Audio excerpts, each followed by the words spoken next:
ईश्वर गुरुर्साक्षात् परब्रह्म तस्मै श्री गुरवे नमः।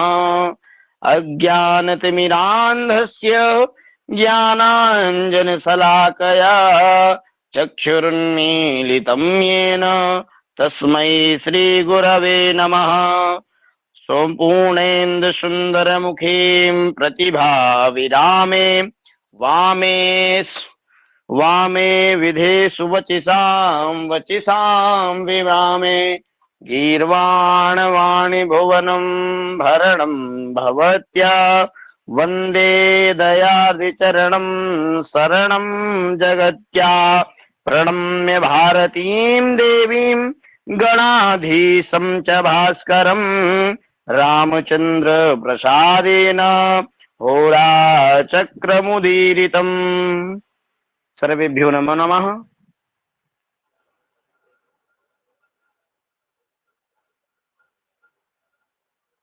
आपका बहुत बहुत धन्यवाद। बाकी सभी सदस्य अपने आप को म्यूट रखेंगे और गुरुजी आज की कक्षा को आरंभ करें।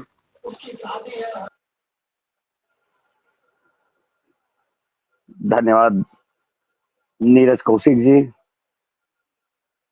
कक्षा में उपस्थित सभी आचार्यों को, सभी प्रशिक्षार्थियों को, जितने भी लोग कक्षा में उपस्थित हैं, सभी लोगों को साधुवाद।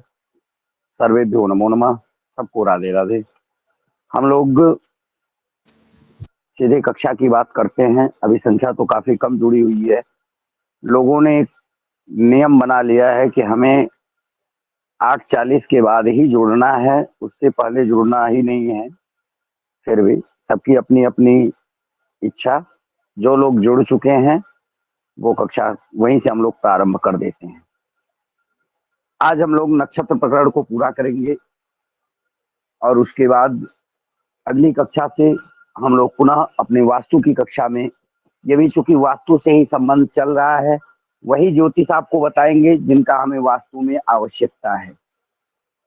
अन्यथा ज्योतिष अथाह है। पंचांग प्रकरण ही अगर पढ़ाया जाए तो पूरा पंचांग प्रकरण पढ़ाते पढ़ाते हम लोगों को 3 महीने का समय व्यतीत हो जाएगा।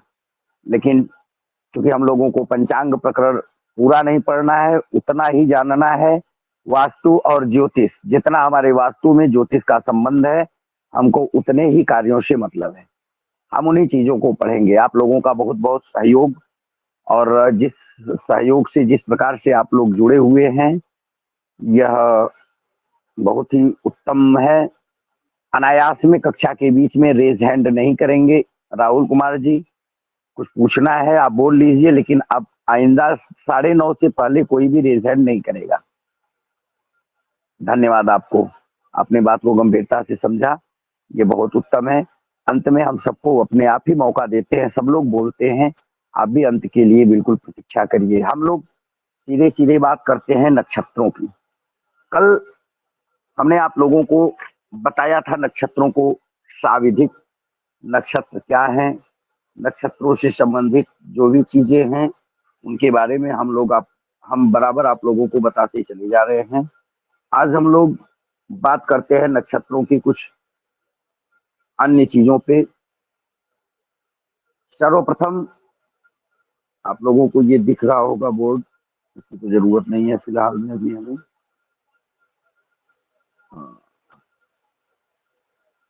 गलत पकड़ लग गया क्या? 1 मिनट आप लोग बस होल्ड रखिए।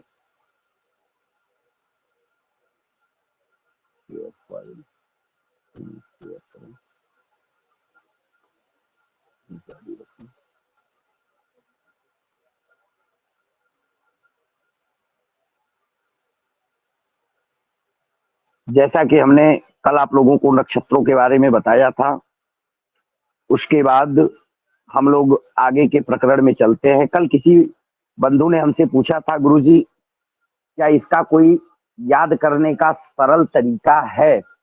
बिल्कुल महोदय, एकदम सरल तरीका है।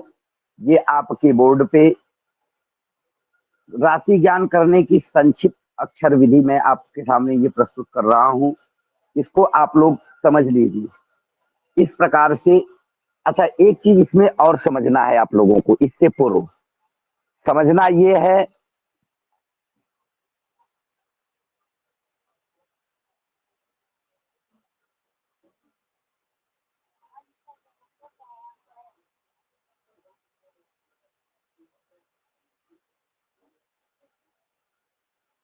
कल जैसा कि हम लोग बात कर रहे थे, आवाज आ रही है बिल्कुल स्पष्ट ना? जी थोड़ा सा इमेज इधर उधर हो गए हैं, हर आवाज आ रही है ना? जी गुरु जी। जी गुरु जी, ठीक है भगवान, आवाज आ रही है तो हम लोग बस उसी क्रम में, एक क्रम से बढ़ते हैं। सर्वप्रथम हम लोगों को जानना क्या था, जो हम लोग नक्षत्र प्रकरण पढ़ रहे थे, नक्षत्र प्रकरण को भली भांति जब आप पंचांग में देखते हैं तो ये नक्षत्र प्रकरण सबसे पहले इसको जानना आपको बिल्कुल जरूरी है। ये राशियां क्या हैं और इन राशि, ये ग्रहों को एक संक्षिप्त सा मैं शुरू से आप लोगों को बताता चल रहा हूं। ये जो हमारे नवग्रह हैं, ग्रहों को पूरा एक चक्कर लगाने में जो समय लगता है और एक राशि में जितना समय व्यतीत करते हैं ग्रह, उसके बारे में आप लोगों के सामने ये चार्ट सामने प्रस्तुत है, जिसमें आप देखेंगे तो रवि अर्थात सूर्य एक वर्ष में पूरा चक्कर लगाता है। एक राशि से दूसरे राशि में जाने में इसे 30 दिन का समय लगता है। चंद्रमा 27 दिन में पूरा चक्र पूरा करता है। यही 27 नक्षत्र है, 27 नक्षत्रों को क्रम से एक एक करके पार करता है। 54 घंटे अर्थात 2.25 दिन का समय लेता है यह एक राशि से दूसरे राशि में जाने पर। बात करते हैं मंगल की। मंगल 18 महीने में पूरा चक्कर लगाता है भचक्र का। 45 दिन इसको लगते हैं एक राशि से दूसरे राशि में जाने में।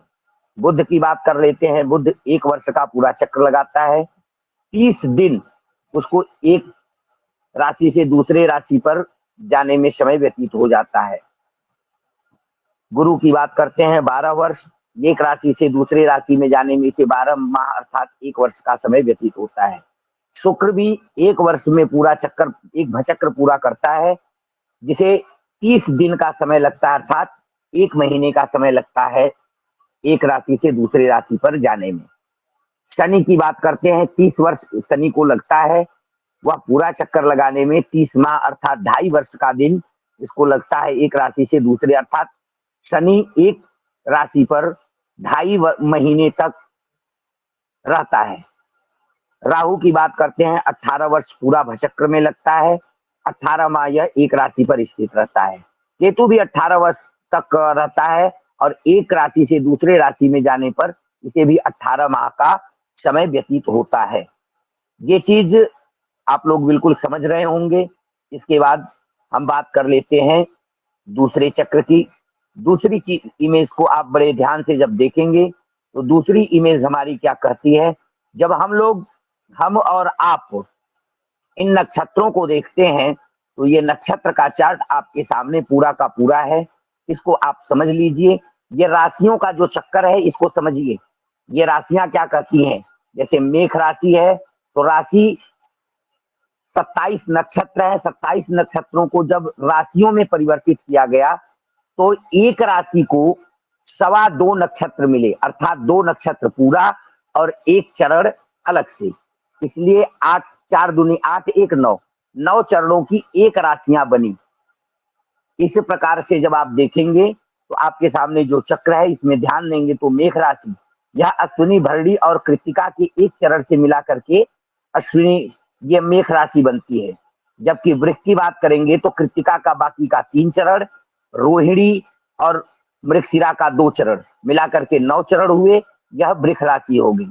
मिथुन राशि के लिए भी एकदम यही चीज है, वही मार्गशीर्ष के बचे हुए 2 चरण, आर्द्रा का 4 चरण और पुनर्वसु का 3 चरण मिला के 9 चरण पूरे होते हैं। यह मिथुन राशि बनी। कर्क की बात करते हैं तो कर्क में पुनर्वसु का 1 चरण, पुख्य का 4 और अश्लेखा का 4 चरण यहाँ पे पूरा हो जाता है। 4 चरण पूरा हो जाता है, इसलिए इसे अश्लेखा को गंडमूल नक्षत्र भी कहते हैं। बात आगे आएगी, गंड को हम अच्छे से समझा देंगे। अश्लेखा को और चूंकि अस्लेखा के बाद मघा में चारों नक्षत्र से प्रारंभ होता है, इसलिए यह मघा भी गंडमूल नक्षत्र के अंतर्गत आती है। अस्लेखा और मघा ये गंडमूल नक्षत्र है। शुरू में जो अश्विनी नक्षत्र है, इसके भी चारों चरण प्रारंभ में या अंत में अगर 4 की संख्या दिखाई पड़ रही है तो वो गंडमूल की संख्या में आती है। देखो अश्विनी 4 दिख रहा है, 4 चरण, इसलिए अश्विनी गंडमूल है। इसके बाद इसमें देखिए कर्क वाले में देखेंगे तो अस्लेखा में अंतिम में 3 के अंतिम में चारों चरण दिखाई पड़ रहा है, इसलिए अस्लेखा भी गंडमूल है। मघा का भी चारों चरण है, इसलिए मघा भी गंड नक्षत्र के अंतर्गत आती है। इसको आगे बता देंगे। सिंह के बाद बात करते हैं हम कन्या की। कन्या में उत्तरा, फाल्गुनी, हस्त और चित्रा। ये उत्तरा फाल्गुनी के 3 चरण, हस्त का चारों चरण और चित्रा का 2 चरण, ये मिला करके कन्या राशि बनती है। तुला की बात करते हैं तो चित्रा का 2 चरण, स्वाति का चारों चरण और विशाखा का 3 चरण, ये मिला के तुला बन गया आपका। वृश्चिक की बात कर लीजिए। वृश्चिक में विशाखा का 1 चरण, अनुराधा के चारों चरण और ज्येष्ठा के चारों चरण। देखिए यहाँ अंत में ज्येष्ठा का चारों चरण दिखाई पड़ रहा है, इसलिए ज्येष्ठा भी गंडमूल नक्षत्र के अंतर्गत आती है। बात करते हैं मूल नक्षत्र की। मूल नक्षत्र में प्रारंभ में ही चारों चरण आ रहे हैं, इसलिए मूल भी गंडमूल नक्षत्र के अंतर्गत प्राप्त होती है। उसके चारों पूर्वाखाड़ा का 4, उत्तराखाड़ा का 1 मिलाकर के धनु राशि बनती है। उत्तराखाड़ा का 3, श्रवण का 4 और धनिष्ठा का 2, ये मिला के मकर राशि हुई। धनिष्ठा का 2 जो बचा हुआ है, शतभिका का 4, पूर्वा भाद्रपद का 3, ये मिला के कुंभ राशि हो गई। मीन राशि की बात करते हैं हम लोग, तो मीन राशि में पूर्वा भाद्रपद का 1, उत्तरा भाद्रपद का 4 और रेवती के 4, यहाँ पुनः 4 आ गया, इसलिए रेवती भी गंडमूल नक्षत्र के अंतर्गत आती है। इस प्रकार से 6 गंडमूल नक्षत्र हमें प्राप्त हो जाते हैं। ठीक है भगवान जी गुरुजी। इसलिए कि हम लोग इस पे अगर बहुत ज्यादा समय यहीं पे दे देंगे तो फिर आगे हम लोगों को थोड़ी सी समस्या होगी, इसलिए हम लोग फटाफट इनके बारे में, ये चीजें जब आप पंचांग में देखेंगे तो पंचांग में राशियों के अनुसार ये चीजें आपको दिखाई पड़ेगी। पंचांग आप सभी लोगों के पास होगा, थोड़ा सा मेरे ख्याल से पंचांग का चक्र उल्टा हो गया है, लेकिन आप लोग उसको उलट के देखेंगे। पंचांग में शुरू में ही आप लोगों को दिया हुआ है होरा चक्रम वर कन्या नक्षत्र मेलापक विचार प्रयोगिकम, ये ऋषिकेश पंचांग का है। इसमें आप देखेंगे तो सबके चारों चरण, उसके नीचे उनके नक्षत्र, राशि, वर्ण, वश्य, योनि, योनिवैर, राशि, गण और नाड़ी, ये पंचांग में ही आपको प्राप्त हो जाते हैं। सभी पंचांगों में ये चीजें आपको दी गई रहती हैं। आप लोग पंचांग में इसको पढ़ सकते हैं, देख सकते हैं। इसके बाद हम लोग आगे बात करेंगे इन्हीं चीजों को एक बार फिर से हम देखते हैं तो ये क्या कहता है।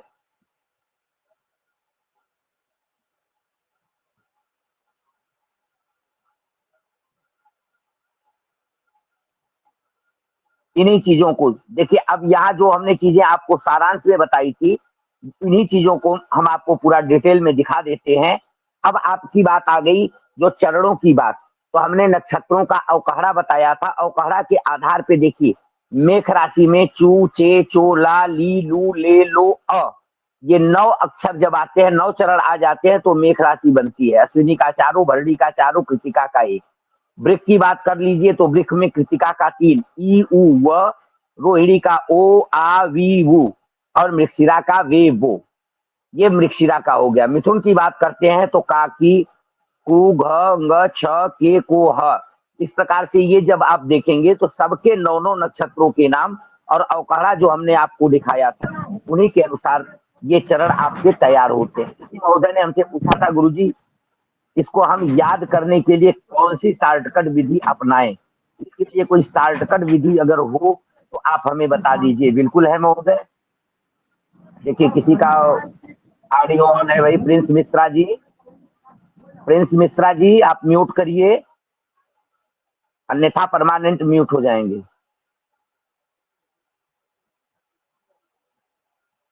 फिर मत कहिएगा। अब देखिए, इसको याद करने की जो सरलतम विधि है उसको ध्यान दे दीजिए आप लोग। याद करने की बिल्कुल सरलतम विधि, ये पीछे आपको कुछ अक्षर लिखे दिखाई पड़ रहे होंगे, इसको इसी क्रम में आप याद करिए। जैसे मेघ, आला, मेघ को आला के नाम से आप समझते हैं। आला मेघ, चू चे चो ला ली लू ले लो आ, इधर आ ले लिया, ला ले लिया, और मेघ को चू से करते हैं आला मेघ। उवा वृक्ष, काछा मिथुन, डाहा कर्क, माटा सिंह, कन्या के लिए पाठा, तुला के लिए राता, वृश्चिक के लिए नोया, धनु के लिए भूधा फाढ़ा, और मकर के लिए खाजा, कुंभ के लिए गोशा, और मीन के लिए दाचा। इन अक्षरों को अगर इसको इस प्रकार से आप याद कर लेंगे तो संभवतः आपके सामने ये समस्या दोबारा नहीं आएगी। कुछ थोड़ा सा दिमाग का प्रयोग करेंगे, थोड़ा सा आप प्रयास करेंगे, तो थोड़े से ही प्रयास से आपको सफलता प्राप्त हो जाएगी। आपको बहुत ज्यादा परेशान होने की जरूरत नहीं पड़ेगी। बात स्पष्ट है? जी गुरुजी। जी गुरुजी। जी हाँ ठीक है भगवान, बात स्पष्ट है तो फिर हम आगे बढ़ते हैं। मेरा बताने का तात्पर्य सिर्फ इतना ही था कि आप लोगों को ये चीजें बिल्कुल स्पष्ट हो जाए, और इसको, क्योंकि नक्षत्र प्रकरण में बहुत ज्यादा बजे रहने। अच्छा एक चीज और, एक चीज ध्यान यहाँ ये भी रखना है हमें। किसी ने पूछा हमसे एक दिन, गुरुजी गांव के नाम की संज्ञा आप बता रहे हैं कि गांव के नाम की राशि क्या होगी, हम कैसे पता करेंगे कि गांव की राशि क्या होगी? जैसे मान लीजिए किसी गांव का नाम लीलापुर है, तो लीलापुर है, तो लीलापुर आप जब अपने अवकहड़ा में देखिए तो आपको दिखाई पड़ रहा है ली, ली अक्षर आपको दिखाई पड़ रहा होगा शुरू शुरू में। आला मेघ, ली अक्षर आपको दिखाई पड़ रहा है, चू चे चोला ली, पांचवा अक्षर है मेघ राशि में। अर्थात लीलापुर का राशि क्या हो गया? मेघ राशि हो गई। और नक्षत्र कौन सा होगा लीलापुर का? तो 4 के बाद अगला 4 चरण, अर्थात लीलापुर आपका भरणी नक्षत्र के अंतर्गत आएगा। ये बात, हाँ भगवान जी महोदय, कोई कुछ बोल रहा था? नहीं गुरु, भरणी नक्षत्र बोला मैं। कोई कुछ बोल रहा था? नहीं महोदय, मैं सिर्फ भरणी नक्षत्र बताया। आवाज आ रही है ना? आज आवाज जी की गुरुजी। शिकायत नहीं है ना? नहीं गुरुजी।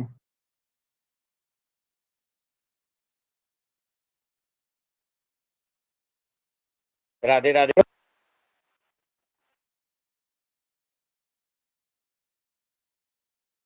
राधे राधे गुरुदेव। राधे राधे।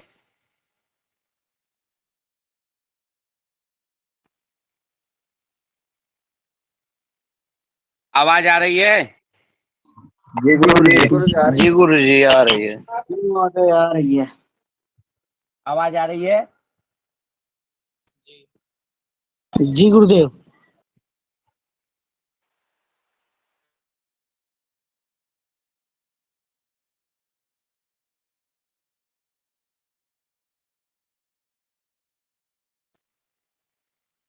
आवाज आ रही है?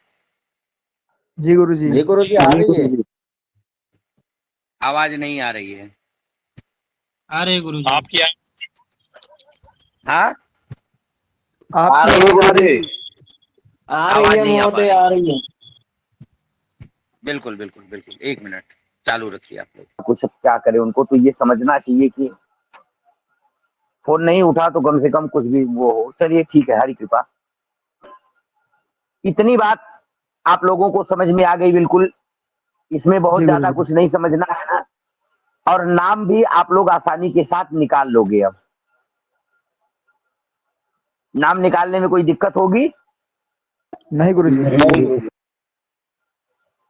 तो नाम निकालने में दिक्कत नहीं होगी, तो फिर हम आप लोगों को आगे इसके बाद तुरंत हम नक्षत्रों की बात कर लेते हैं। फिर इन नक्षत्रों को अब ध्यान हमको ये देना है, यहाँ पर ये जिस प्रकार से आप लोगों ने इसको पढ़ा है, उसके बाद अब हमको करना क्या है? ये नक्षत्र जो है, ये गंड मूल जो हमने अभी आप लोगों को बताया, ये गंड से तात्पर्य क्या है? जब आपने इसको देखा तो आपको ये चीज स्पष्ट हो रहा होगा कि ऐसे स्थान है जहां राशि और नक्षत्र दोनों की समाप्ति हो जाती है, जैसे कर्क है, वृश्चिक है और मीन है। तो जहां राशियों की समाप्ति होती है वह गंड है, और जहां से राशियों का प्रारंभ होता है वह गंड के अंतर्गत आती है। ऐसे 6 राशियां आपके सामने हैं। कौन कौन सी? कहा मेष, कर्क, वृश्चिक और मीन।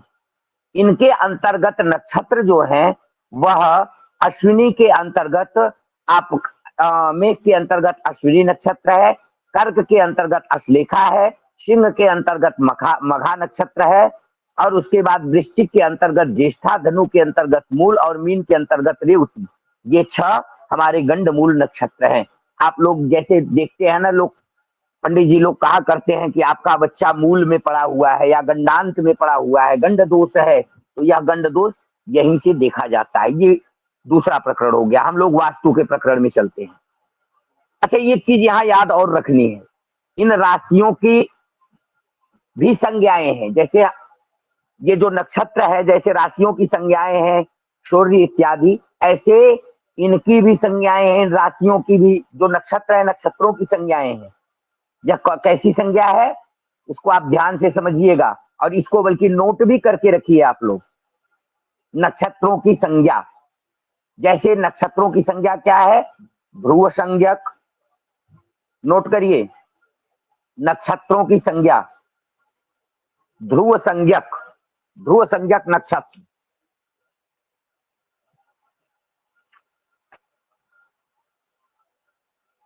आवाज आ रही है ना? जी गुरुजी। जी।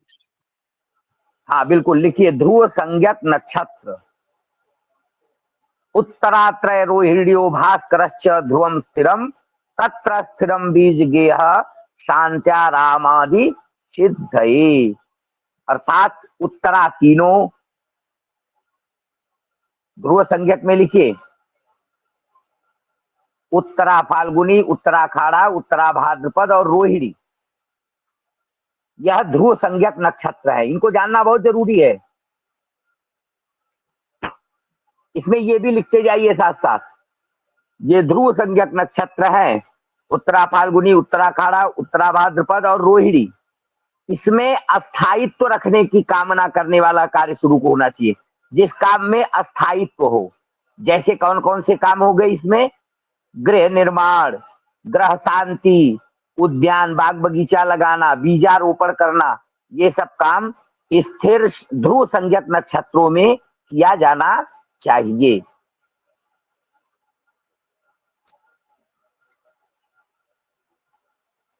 ठीक है भगवान? जी गुरुजी। दूसरा ध्रुव संज्ञक के बाद लिख लीजिए पुनः एक बार, उत्तरा फाल्गुनी, उत्तराखाड़ा, उत्तरा भाद्रपद और रोहिणी, ये 4 नक्षत्र ध्रुव संज्ञक नक्षत्र कहे गए हैं। ध्रुव संज्ञक नक्षत्रों में, ध्रुव संज्ञक नक्षत्रों में स्थिर कार्य करने चाहिए। गृह निर्माण, ग्रह शांति, उद्यान लगाना, बाग बगीचा लगाना, बीजारोपण करना इत्यादि काम ध्रुव संज्ञक नक्षत्रों में हमें करने चाहिए। दूसरा है चर संज्ञक नक्षत्र।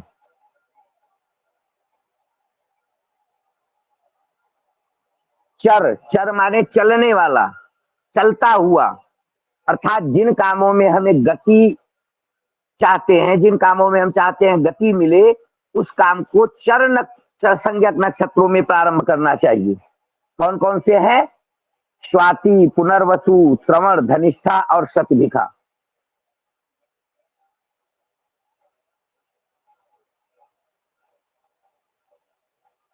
स्वाति, पुनर्वसु, श्रवण, धनिष्ठा एवं शतभिखा। लिख लिए। स्वाति पुनर्वसु गुरुजी। स्वाति, पुनर्वसु, श्रवण, धनिष्ठा, शतभिखा।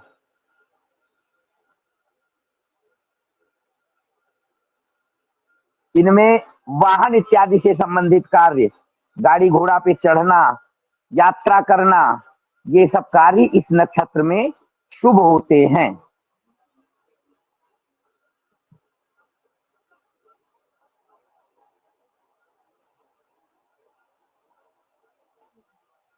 तीसरा लिखिए, पूर्वात्रयम याम्य मघे उग्रम कूरम कुजस्तथा तस्मिन् घाताग्नि साक्ष्याग्नि विष शस्त्रादि सिद्ध्यति। तीसरा है आपका उग्र संज्ञक नक्षत्र। उग्र संज्ञक, इसमें पूर्वा फाल्गुनी, पूर्वाखाड़ा,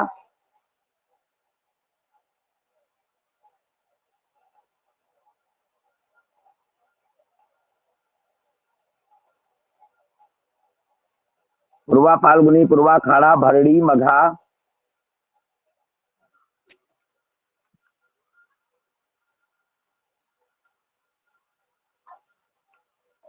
सूत्र कहता है पूर्वात्रयम, तीनों पूर्वा हो गया ना, तीनों पूर्वा लिखिएगा।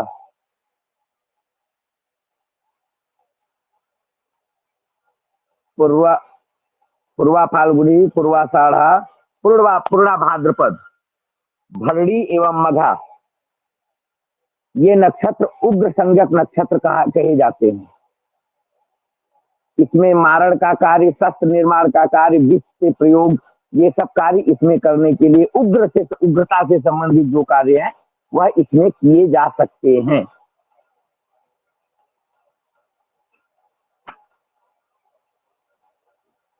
ठीक है भगवान, ठीक है गुरु जी। चलिए अगला लिखिए, मिश्र संज्ञक नक्षत्र। मिश्र, मिश्र का मतलब मिलित, मिला हुआ, मिश्र संज्ञक नक्षत्र। इसके अंतर्गत आता है विशाखा, कृत्तिका। विशाखा अग्ने भये सौम्यो मिश्रम साधारणम मिश्रुतम तत्राग्नि कार्यम मिश्रम च वृकोत्सर्गादि सिद्धये। इसमें विशाखा और कृत्तिका नक्षत्र आते हैं। ये साधारण मिश्र संज्ञक नक्षत्र कहे जाते हैं।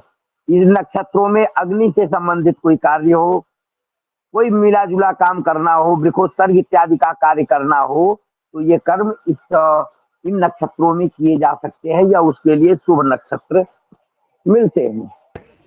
गुरुजी, हाँ, गुरुजी वृषोत्सर्ग क्या होता है गुरुजी? अंत में पूछेगा प्रश्न, अभी नोट करिए, बताएंगे। आपका प्रश्न मुझे याद है, अंत में बताएंगे। अगला लिखिए, क्षिप्र एवं लघु संज्ञक नक्षत्र। क्षिप्र, छत्री छ, क्षिप्र एवं लघु संज्ञक नक्षत्र। क्षिप्र एवं लघु संज्ञक नक्षत्र, इसमें लिखिए आप लोग, हस्ताचि पुष्पा विजितम क्षिप्रम लघु गुरु तथा तस्मिन् पुण्यरति ज्ञानम भूषा शिल्प कलादिकम। हस्त, अश्विनी, पोख्य, अभिजीत, ये क्षिप्र और लघु संज्ञक हैं। इन नक्षत्रों में दुकान, ज्ञान, ज्ञान लेना देना, शिल्प, चित्रकारी का काम, कलाकर्म, आभूषण इत्यादि बनाना बनवाना, ये सब कार्य इसके अंतर्गत शुभ होते हैं।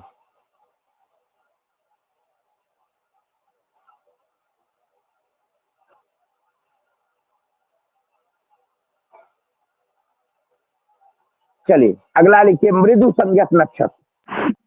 गुरुदेव, हस्त, अश्विनी, पुष्य और एक कौन था? अभिजीत, अभिजीत,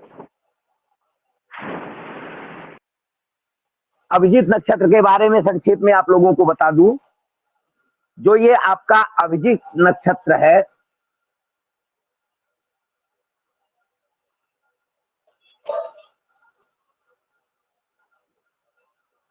आवाज आ रही है? जी गुरुजी।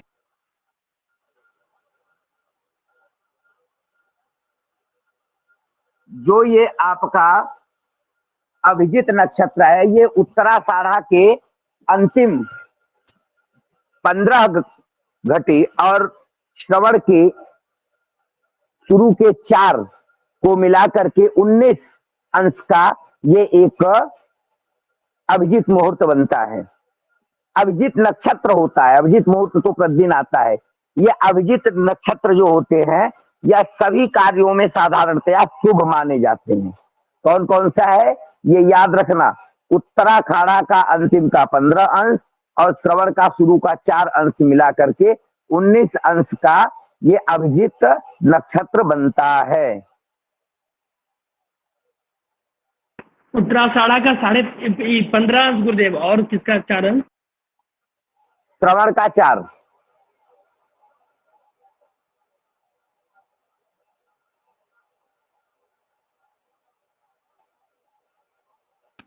गुरुदेव एक इसी से प्रश्न है, आज्ञा हो तो पूछूं? अंत में बोल लीजिए, बोले हैं, बोलिए, फटाक से बोलिए। गुरुदेव आपने बताया उत्तराखाड़ा का अंतिम 15 अंश, तो एक राशि तो 13 अंश 20 कला की ही होती है गुरुदेव।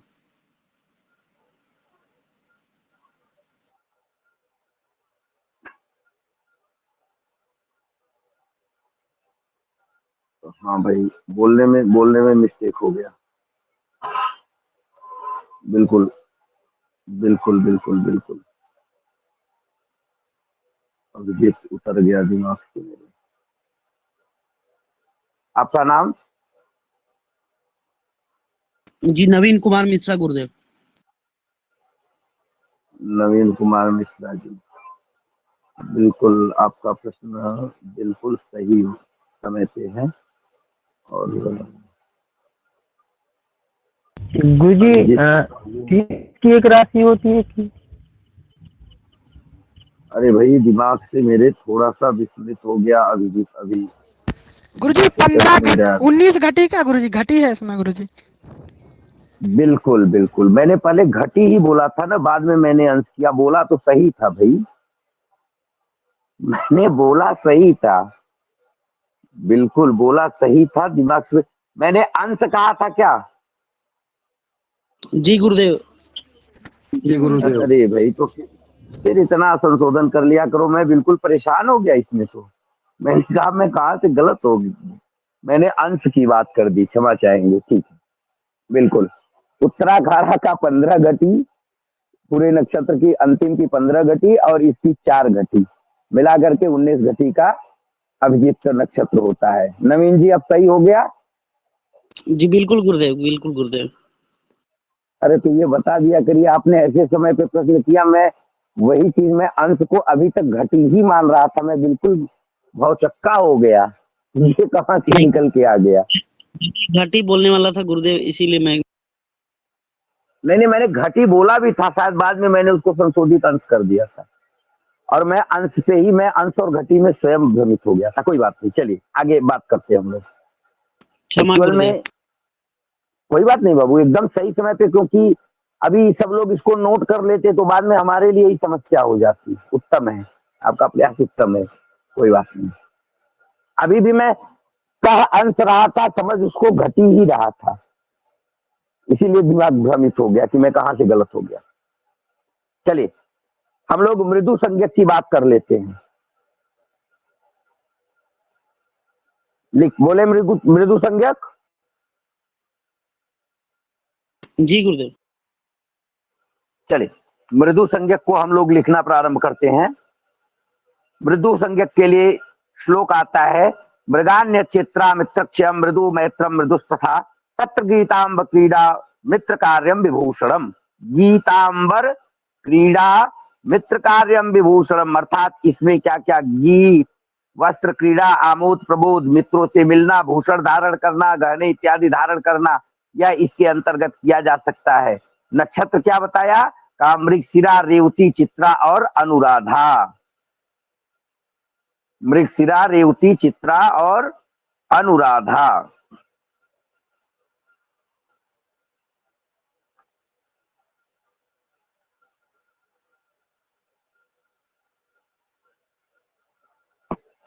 क्लियर?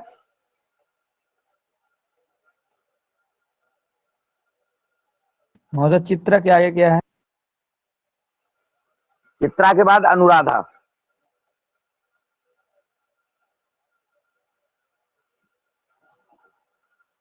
कार्य क्या गुरुजी? कार्य इसमें इसके अंतर्गत गीत वादन से संबंधित जो भी कार्य किया जा सकता है, गाना बजाना, खेलना कूदना, उत्सव मनाना, वस्त्राभूषण धारण करना इत्यादि कार्य इसमें शुभ माने जाते हैं। एक और लिखिए, मूल, ज्येष्ठा, आर्द्रा, अच्छा और नाम नहीं बताया, तीक्ष्ण एवं दारुण संज्ञक, तीक्ष्ण एवं दारुण संज्ञक, तीक्ष्ण एवं दारुण संज्ञक नक्षत्र।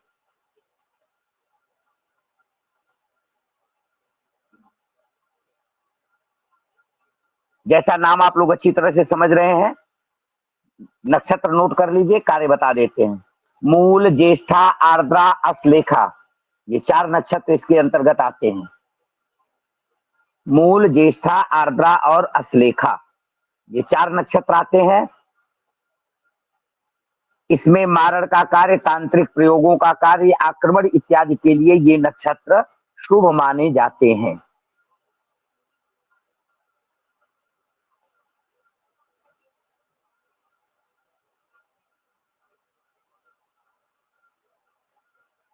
ये नक्षत्र शुभ माने जाते हैं।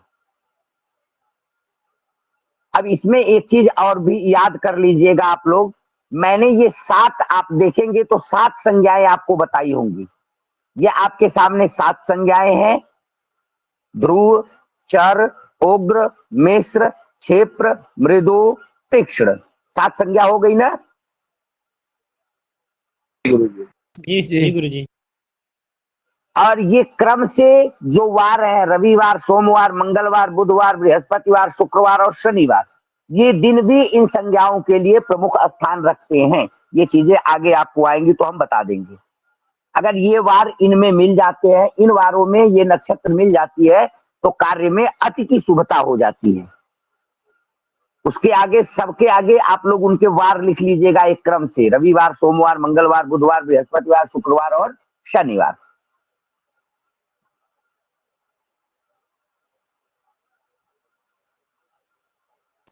ठीक है भगवान। ध्रुव संज्ञक के आगे रविवार। हाँ, ध्रुव संज्ञक के आगे बस एक क्रम से 7 के आगे आप वार लिख लीजिए। अगर ये वार उस दिन आ जाते हैं, ये दिन उस दिन रहते हैं, तो आप ये समझ लीजिएगा कि यह और भी शुभ फल प्रदान करने वाले हो जाएंगे।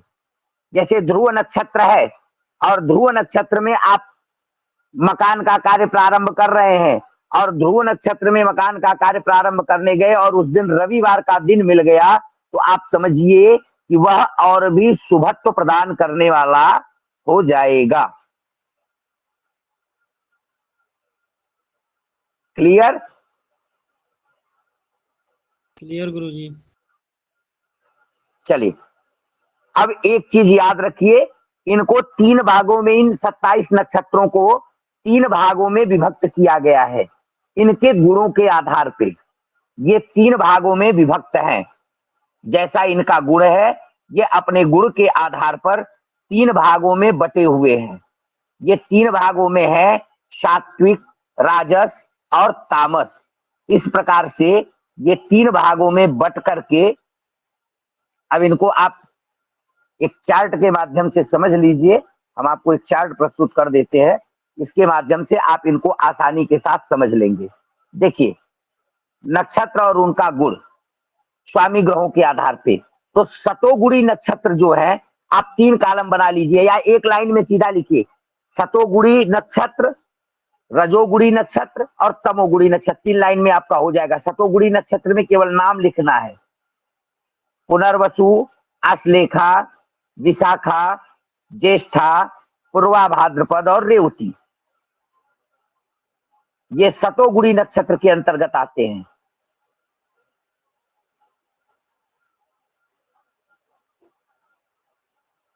पुनर्वसु,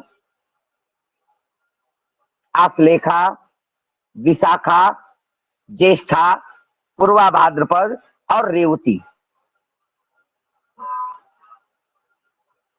रजोगुणी नक्षत्र कौन कौन से हैं? देखिए, भरणी, कृत्तिका, रोहिणी, पूर्वा फाल्गुनी, उत्तरा फाल्गुनी, हस्त, पूर्वाषाढ़, उत्तराषाढ़, श्रवण।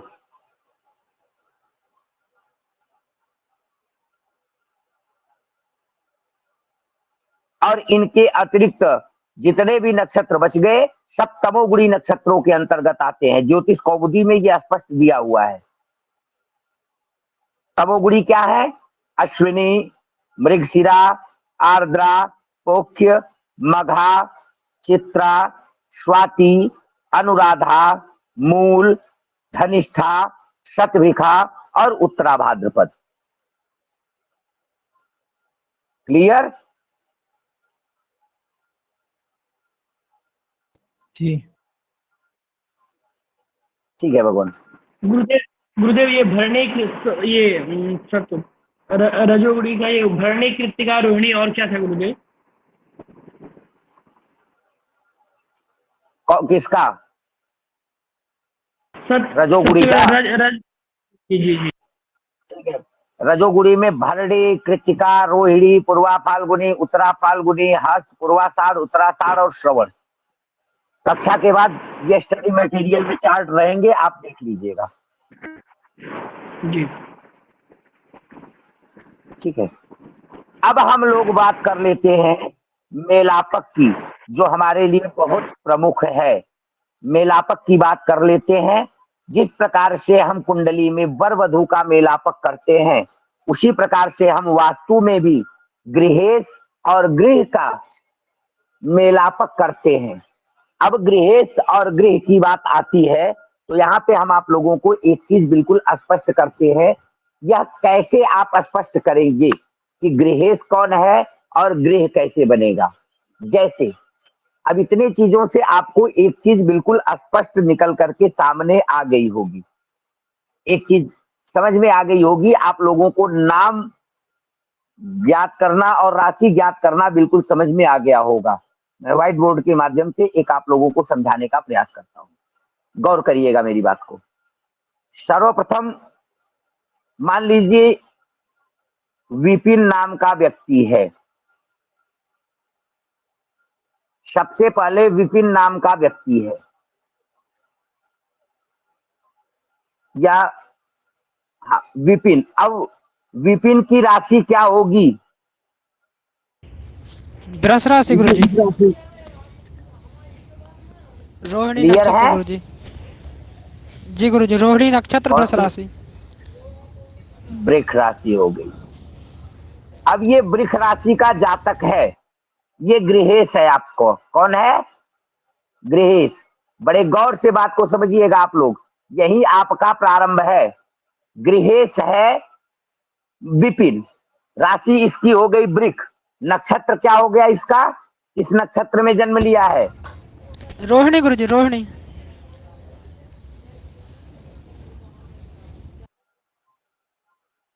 किसी को कोई संशय है इसमें? जी नहीं। अब यह विपिन जो है वह गृहेश है, तो सबसे पहले हमको क्या करना है? विपिन जिस स्थान पर निवास करना चाहता है, पहले उस स्थान को हम लोग देख लेते हैं। तो विपिन किस वर्ग के अंतर्गत आएगा? यवर्ग।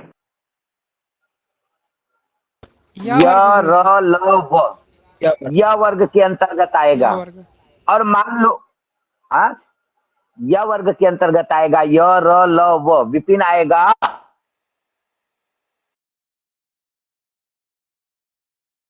सप्तम वर्ग में। रहना कहाँ है? मान लो विपिन को करना है किसी भी स्थान पर, मान लो को करना है, इसको जहाँ करना है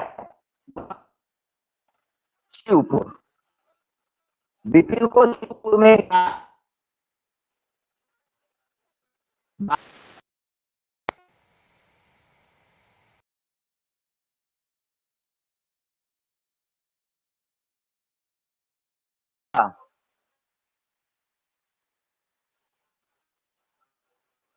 शिवपुर का वर्ग क्या होगा? सावर्ग गुरुजी, सावर्ग। गुरुजी आवाज ही नहीं आई थी पीछे हमें। अच्छा ठीक। विपिन नाम व्यक्ति है, शिवपुर में आता है।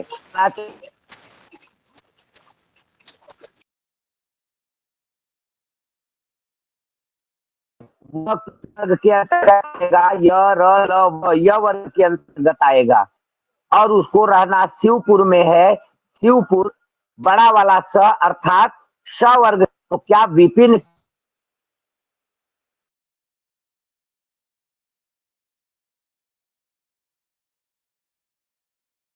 आवाज नहीं आ रही है गुरुजी। आवाज नहीं आ रही है? बिल्कुल आवाज कट रही है आपकी गुरु।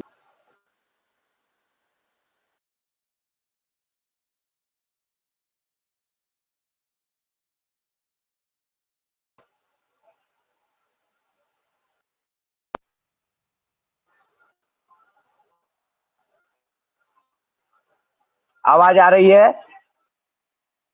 जी गुरुजी। चलिए, स्पष्ट है गुरुदेव।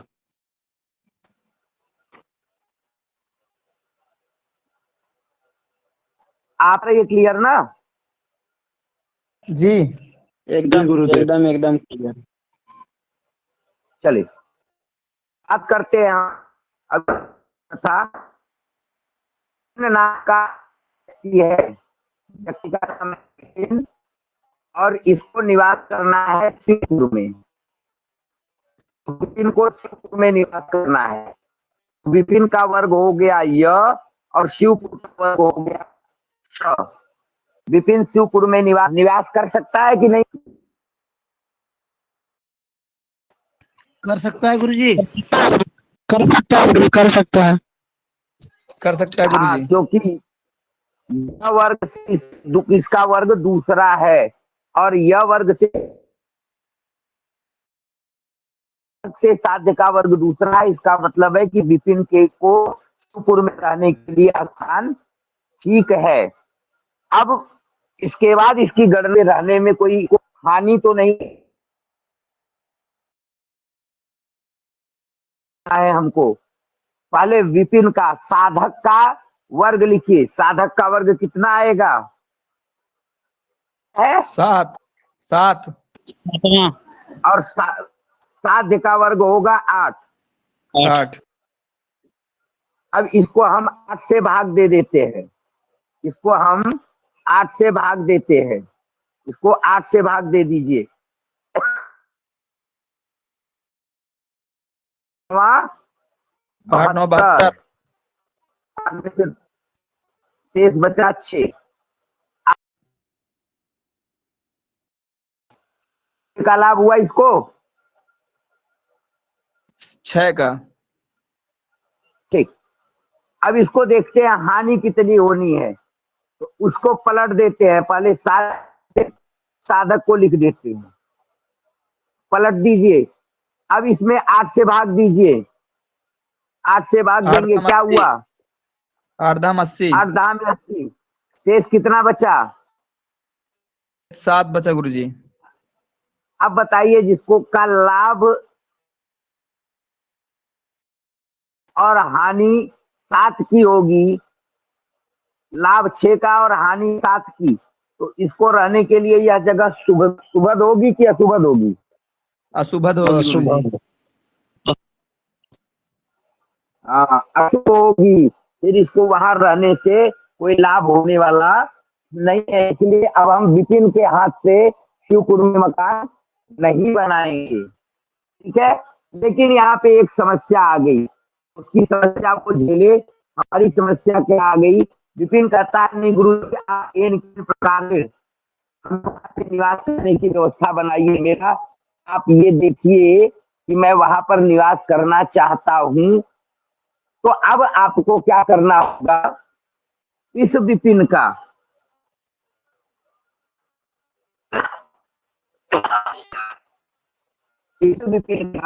अब आपको वहां पर निवास करने नहीं आ रहे गुरु जी।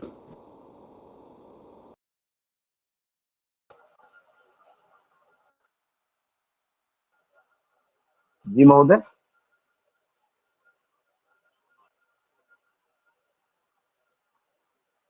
आवाज नहीं आ आवाज रही कट गुरुदेव। गई क्या फिर?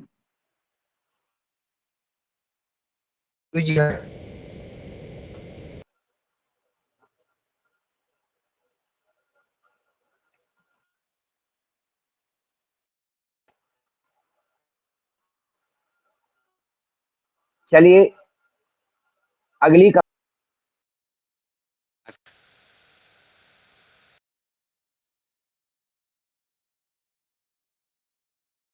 में आवाज कट जा रहा है। अब आवाज आई? जी गुरुजी आ रही है।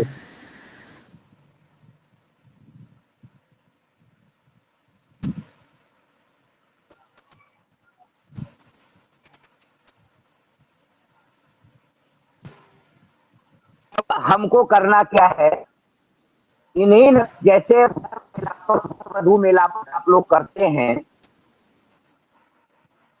वधू मेला करते हैं, ठीक उसी प्रकार से आवाज कट रही है गुरुदेव। हमें लग रहा है कि कट रही है क्या? मेरी आवाज फिर कट रही है। आवाज कट रही है गुरुदेव।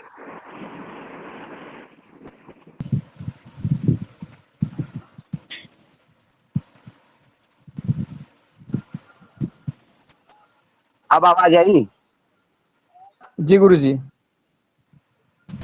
चल आ रही है।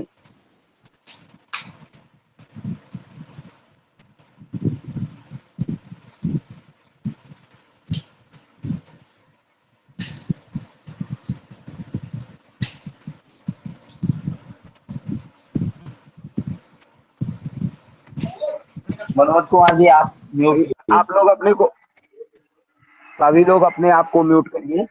संभवतः एक लोग प्रेजेंट, एक लोग बताइए आवाज आ रही है?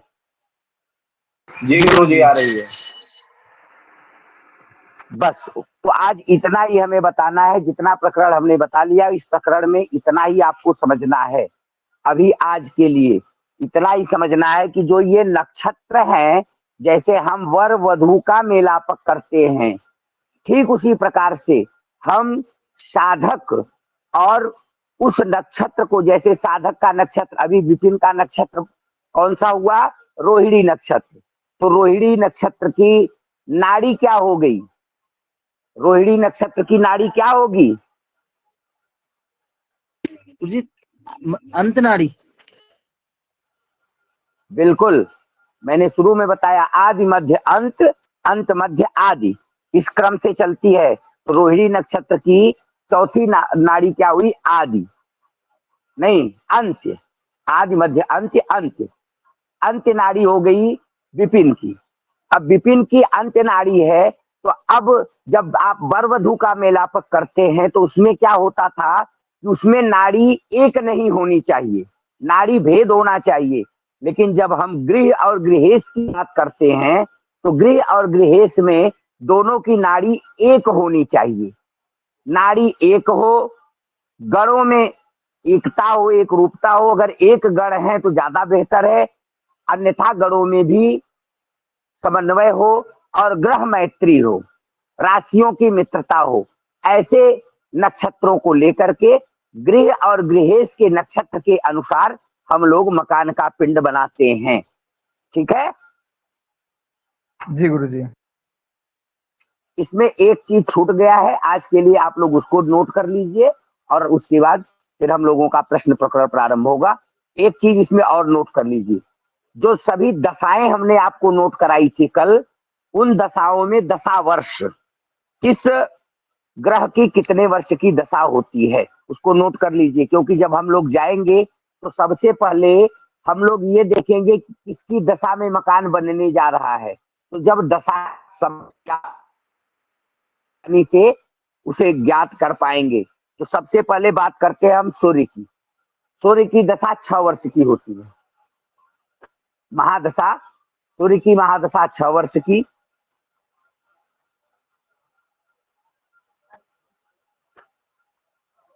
चंद्रमा की महादशा 10 वर्ष की।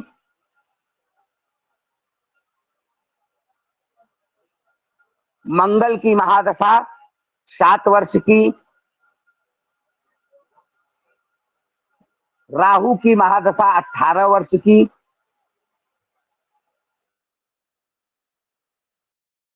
गुरु की महादशा 16 वर्ष की।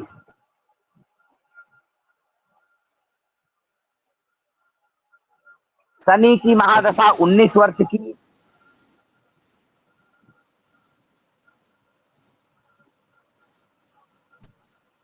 बुध की महादशा 17 वर्ष की।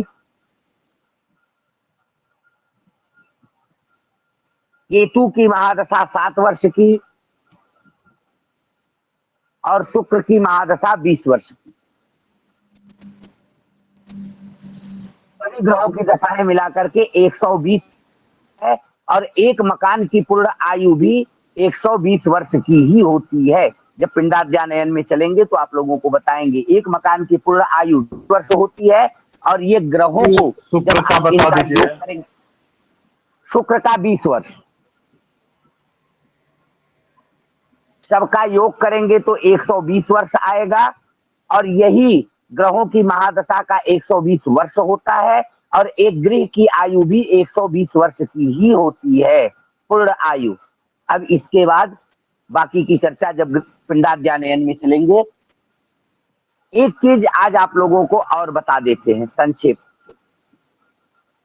नक्षत्रों में जब हम मेलापक विचार करते हैं नक्षत्रों का, तो उन नक्षत्रों को लिया जाना चाहिए हर चीज को समझ करके, किससे कौन सी राशि है, राशि में उसकी मैत्री होनी चाहिए, गढ़ मैत्री होनी चाहिए, भकूट दोष नहीं आना चाहिए, और नाड़ी दोनों की एक होनी चाहिए। अगर ये चीजें मिल जाती हैं, उस नक्षत्र का मकान बनाएंगे, वह मकान उस जातक के लिए शुभ फल प्रदान करने वाला हो जाएगा। यह हमें इतने चीजों की जो हमने अभी तक ज्योतिष में आपको पढ़ाया, यह ज्योतिष आपके पिंडाध्यानयन में बिल्कुल होगा। पिंडाध्यानयन में मैं ये किसी से नहीं सुनना चाहता कि मुझे नक्षत्रों के नाम पता नहीं है, नक्षत्रों की नाड़ियां पता, नाम, गण, नाड़ी, राशि, इतना सबको कंठस्थ हो जाए। आप सब लोग इन चीजों को बिल्कुल याद रखेंगे, आगे के प्रकरण में जरूरत पड़ेगी। हम लोग अगले प्रकरण में भूमि परीक्षण में चलेंगे। अगली कक्षा में हम लोगों का आज हमें जितने ज्योतिष को जानना था, हमारा ज्योतिष का प्रकरण, वास्तु और ज्योतिष में ज्योतिष का प्रकरण, पंचांग प्रकरण यही पे पूर्ण होता है। हम लोग अगली कक्षा में सीधा भूमि चयन, कैसा भूमि होना चाहिए, किस भूमि पे निवास करना है, भूमि का परीक्षण कैसे करना है, जिस जगह पे आप जाते हैं उस जगह की मिट्टी को देख करके आप कैसे बताएंगे कि यह मिट्टी शुभ फलदायक है कि अशुभ फलदायक है। इन चीजों पे विचार अगली कक्षा में। कल रविवार है, कल के दिवस अवकाश रहेगा। सोमवार को मेरी पर्सनल व्यस्तता के कारण कक्षा स्थगित रहेगी। मंगलवार के दिन पुनः हम लोग अपनी कक्षा में उसी समय पर जुड़ेंगे जिस समय पर हम प्रतिदिन जुड़ते हैं, ठीक 8:30 बजे मंगलवार को हम लोग भूमि चयन से प्रारंभ करेंगे। इसी के साथ अगर किसी को कुछ पूछना हो तो निश्चित पूछ सकता है, और प्रश्न कक्षा के अनुकूल हो, अनायास के प्रश्न न हो, और जो भी प्रश्न आपके हो वो समयानुकूल हो, कम शब्दों में और सारगर्भित प्रश्न हो, कक्षा की मर्यादा को देखते हुए। चलिए, मिथिलेश मिश्रा जी। गुरुजी अपने आप हाथ उठ गया है, हाथ भी नहीं रहा है। राहुल कुमार मिश्रा जी। जी गुरुदेव ये कह रहे थे कि वर्ग में अगर हानि हो और बाकी ये राशि नक्षत्र वगैरह अगर मिलाने से अगर वो मिल जाए नाड़ी वगैरह तो वो बना सकता है घर। हाँ हाँ हाँ हाँ, अगर देखिए कई चीजें जैसे 10 प्रकरण आपके सामने हम बताएंगे, हम 10 प्रकरण आपको पढ़ाएंगे, उन 10 प्रकरणों में 8 जगह से उसे शुभत्व मिल रहा है, तो एक दो को नजरअंदाज, जैसे क्या होता है विवाह में जब आप मेलापक करते हैं तो वैसे तो मिला के सब 36 गुण होते हैं, लेकिन 36 के 36 गुण नहीं मिल जाते, कुछ गुण कम हो जाते हैं, तो कहते हैं कि 18 से अधिक है तो विवाह कर सकते हो, अर्थात जब अधिकाधिक चीजें शुभ मिल रही है तो किसी एक प्रकरण को हम लोग छोड़ सकते हैं। ठीक है राहुल जी। जी गुरुदेव, तो नाड़ी इसमें एक होना चाहिए गुरुजी, और क्या क्या होना चाहिए? नक्षत्र दोनों का वो एक होना आप चाहिए। पिंडाध्यानयन में बताएंगे, मैंने इसलिए सारांश में उसको अभी बता दिया, इसलिए सारांश में बता दिया कि इसकी आवश्यकता क्यों है, ये आप लोगों को जानने के लिए बता दिया। इसका पूरा विधिवत कक्षा चलेगी, कम से कम 1 हफ्ते की कक्षा चलेगी, नाड़ी मिलाना ये करना, पिंडाध्यानयन में ये चीज आएगी, इसका जी पूरा गुरुदेव। प्रकरण है। ठीक है ना? ठीक भगवान। संतोष कुमार मिश्रा जी, संतोष कुमार मिश्रा जी।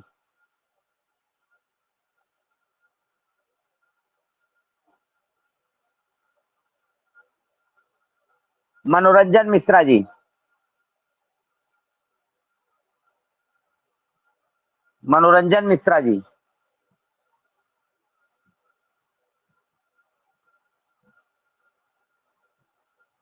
मनोरंजन जी।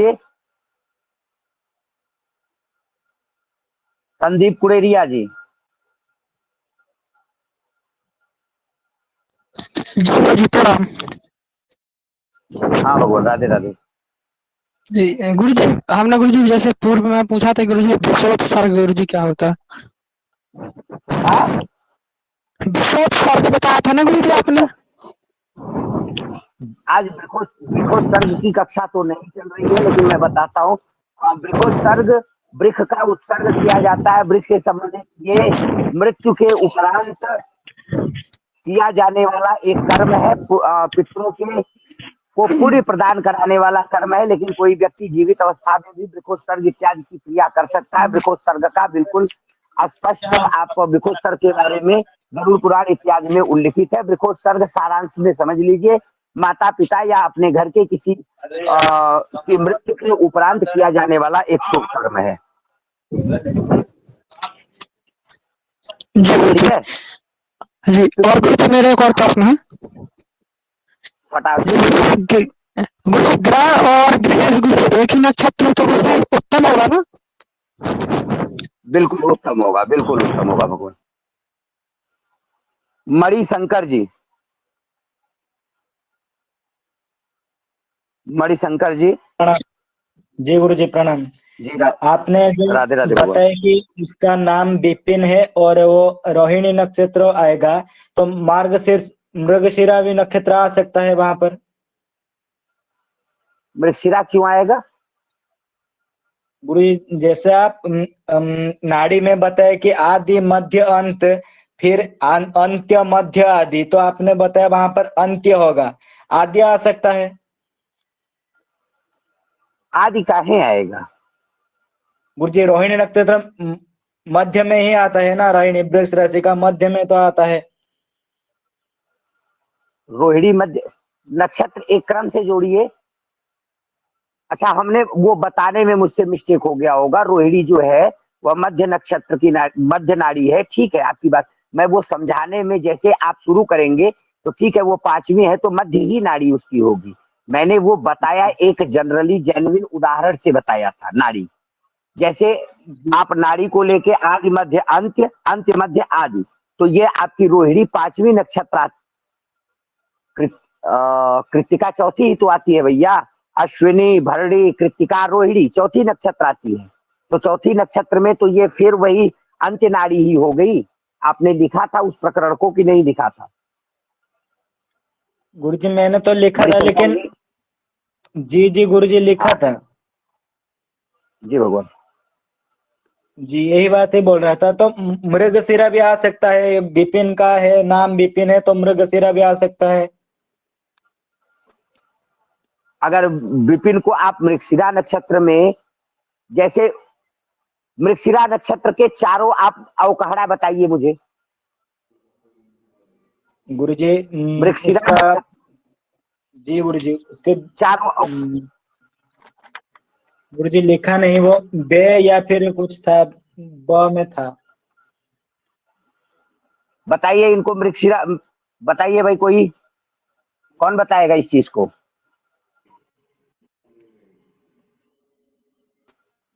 कौन बताएगा?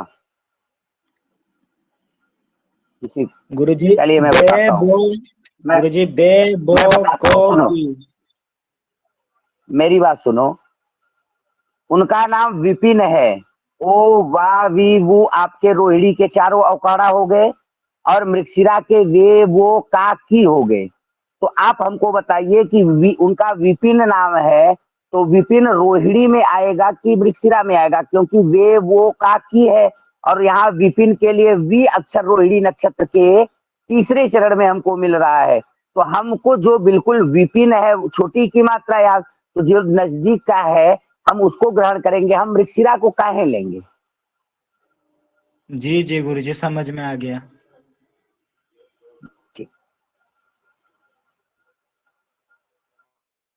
बस समझ में ही आना चाहिए। अगर आप जितने आसानी से समझ लेंगे उतना ही बेहतर होगा। चलिए भगवान, कोई बात नहीं। संदीप कुरेरिया जी फिर आ गए आप, चलिए बोलिए। संतोष कुमार मिश्रा जी। मेरा कहना था संतोष में कि जी गुरु जब हम राधे राधे, राधे राधे। मेरा कहना था गुरुदेव कि जो नाम का नक्षत्र है और जिस दिन गृहारंभ है उसका नक्षत्र का मिलाप करना है, या और कुछ है इसमें? नाम का नक्षत्र और जिस नक्षत्र में आप पिंड बनाएंगे, जब पिंडाध्यानयन में मैंने कहा, पूरी बात समझिए, जब पिंडाध्यानयन में जाएंगे तो नक्षत्रों के आधार पे पिंड बनाया जाएगा, किस नक्षत्र का पिंड चाहिए। तो जो गृहेश का नक्षत्र होगा और जिस नक्षत्र का पिंड बनेगा, वो दोनों की नाड़ी एक होनी चाहिए। और गृहारंभ की तिथि कोई भी हो सकती है। वह गृहारंभ की तिथि आपकी ध्रुव संज्ञक तिथि होगी।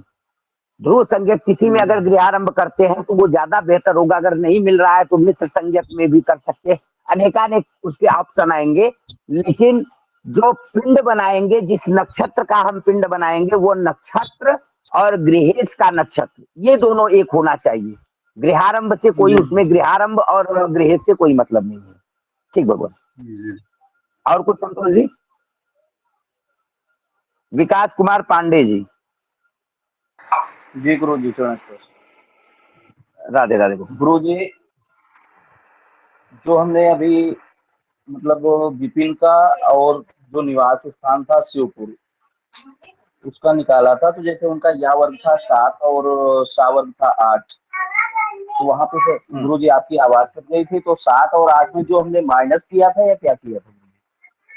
माइनस नहीं किया था, भाग दिया था। उस दिन लगता है आप कक्षा में नहीं थे। उसमें एक नियम होता नहीं है, गुरु जी, साधक जी, साधक और साधक के बाद हम साध्य को स्थापित करते हैं। जैसे साधक हो गया आपका 7वां वर्ग है, तो साधक हो गया 7 और साध्य हो गया 8। तो पहले साधक को लिखते हैं, 7 को लिखे, फिर 8 को लिखे, 8 से भाग दिए। जो शेष बचा वह शेष आपका लाभ होगा। फिर पुनः पहले साध्य को रखते हैं, फिर साधक को रखते हैं। पहले शिवपुर की संख्या लिख लिए, फिर उसकी लिख लिए। अब वो पलट के हो गया आपका 87। तो 87 में हमने 8 से भाग दिया, 8 धाम 80, शेष बचा 7। तो उसकी वो 7 हानि होगी। तो लाभ 6 होगा और हानि 7 होगी, तो रहने के लिए अनुकूल नहीं है। लेकिन काकरी इत्यादि विचार जब हम मिला करके देखेंगे, अन्य विचारों से अगर शुभता है तो हम उसको रहने की अनुमति दे सकते हैं, क्योंकि थोड़ा बहुत उतार चढ़ाव सबके जीवन में बना रहेगा। जी गुरु जी। ठीक भगवान। शिवांकर जी। अच्छा शिवांकर जी। नमो नमः गुरुदेव। मेरा राधे मेरा राधे भी भगवान। प्रश्न यही पूर्व में जो अभी किए वही चीज छूट रहा था, तो उसी पर था। ठीक भगवान। पूछना है कुछ? और हो गया, गुरुदेव क्लियर हो गया। वही क्लियर हो गया। और गुरुदेव मैं पूछ रहा था जो पूर्व में मेरा कक्षा छूट चुका है उसका रिकवर कैसे किया जाए? उसके रिकवर के लिए जिस दिन से मेरी कक्षा चल रही है उस दिन से सभी लेक्चर, जितने भी लेक्चर जी हैं वो आपको जी। रिकॉर्डिंग में मिल जाएंगे। पूरे के पूरे लेक्चर रिकॉर्डिंग में है, पूरा आज का भी रिकॉर्डिंग में है, सब रिकॉर्डिंग में है। और पर डे का भारतीय ज्योतिष संस्थानम ट्रस्ट में ऊपर लिखा हुआ है। और मेरा पर्सनल जो मेरा आईडी है, वेबसाइट है www.https आचार्य धीरज दुबे ज्योतिष, उस पे अच्छा आप अच्छा जी। हमें ढूंढेंगे तो उस पे भी ये लेक्चर आपको उपलब्ध मिल जाएंगे। हर जगह अस्तु पे ये अस्तु। उपलब्ध है, आप कहीं भी इसको। हाँ जी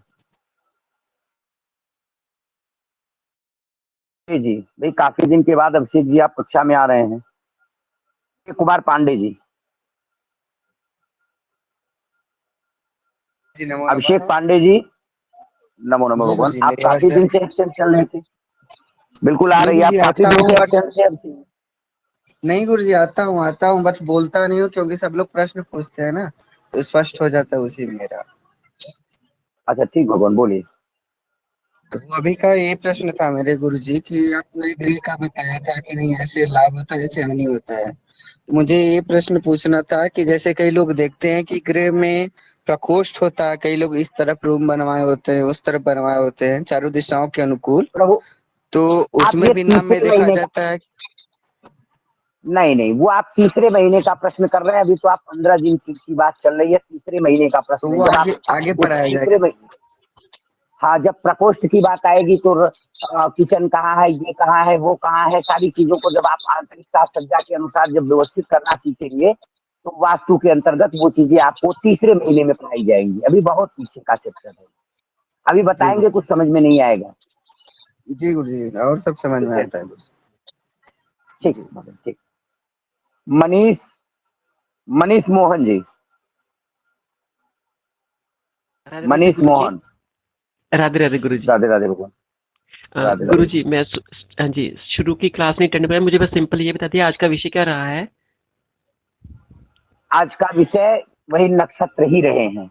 नक्षत्रों को सारांशतः हमने समझाने का प्रयास किया, उतना ही नक्षत्रों को पढ़ाया है जितने की हमें वास्तु में आवश्यकता है। क्योंकि नक्षत्र प्रकरण, ये पूरा वास्तु प्रकरण, ये पंचांग प्रकरण बहुत लंबा है, लेकिन हमको उतने की ही जरूरत है। मैंने संक्षेप रूप से पढ़ाने का प्रयास किया। जिनको पूर्व में आता होगा उनके लिए अच्छा है, जिनको नहीं आता है उनके लिए मैंने उतना बताया है जितने की हमें वास्तु में आगे आवश्यकता पड़ेगी। कोई ये प्रश्न न कर सके गुरुजी ये चीज मुझको नहीं आती, तो मैंने उस चीजों को बता दिया है। आगे हम लोग आगे के चैप्टर में जोड़ेंगे। आज वही नक्षत्र ही थे। जी जी धन्यवाद गुरुजी, धन्यवाद। ठीक। और कोई?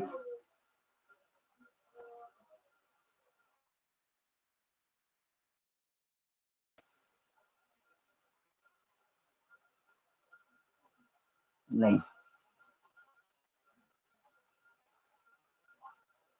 नीरज कौशिक जी, पवन मिश्रा जी, कोई है?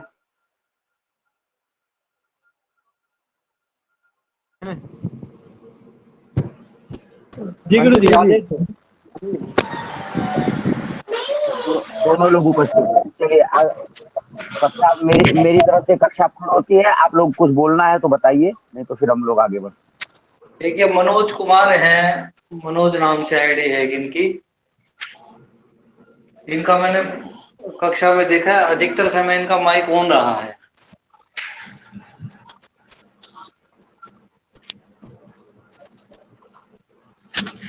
बाकी और पवन जी बताएं। और प्रिंस जी उपस्थित हैं क्या?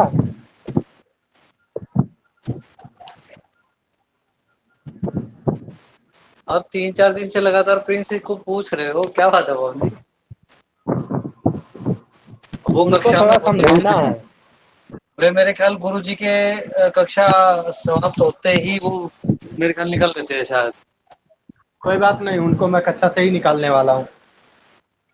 कक्षा में है, प्रिंस है, कक्षा में बात कर सकते हैं। लगातार मैं देख रहा हूँ पवन जी, में 4-5 दिन से पवन जी प्रिंस का नाम ले रहे हैं, लेकिन वो जवाब नहीं दे रहे हैं कोई।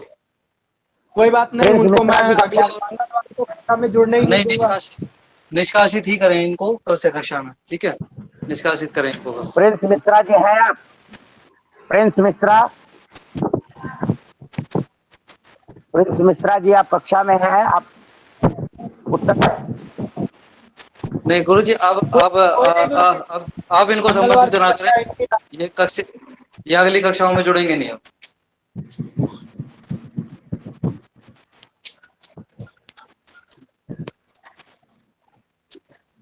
कोई नहीं पवन जी, इनको आगे नहीं मिलेगा, इनको ग्रुप से भी बाहर करेंगे और कक्षा से भी, ठीक है? हाँ जी बिल्कुल, ठीक है, कक्षा को विराम देते हैं। ओम पूर्णमिदः पूर्णमिदं पूर्णात् पूर्णमुदच्यते पूर्णस्य पूर्णमादाय पूर्णमेवावशिष्यते। ओम शांति शांति शांति।